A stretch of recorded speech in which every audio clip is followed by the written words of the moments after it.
Hi everyone, today I'm going to be showing you how to use the Files app in Olares. Let's open Files. Here we're looking at the main view in the Files app. It's broken down into two main parts.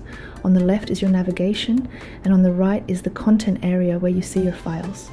In this video, we're going to start with Drive. Drive is for your long-term storage. It's great for files you don't change very often, like your documents, pictures, and downloads. Okay, let's add some files. There are a few simple ways. You can use the upload button up here. For example, I'm going to upload this cat image to my pictures folder and some text files to the documents folder.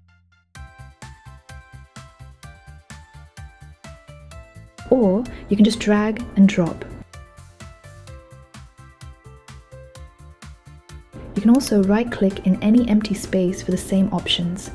To keep things neat, we can create new folders. For example, I'm going to create a folder called Pop to store my pop songs. Files makes it easy to see your content. You can use the icons in the corner to switch between a list view and a grid view. There's also a great built-in previewer. You can view most common files like images, videos, audios, and documents. For heavy-duty tasks like handling lots of files or downloading folders, you'll want to use our LarePass desktop app. Uploading and downloading is very similar to the web interface. To download, just select your files, right-click, and hit download.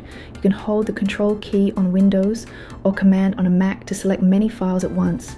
You can track everything in the transfer list. Here, you can check speeds, pause, resume, or cancel tasks.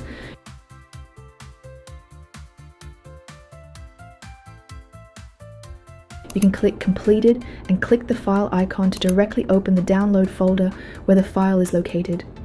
If you want to change the default download location, you can click the avatar, click Settings, and click Select Folder to modify the file storage path.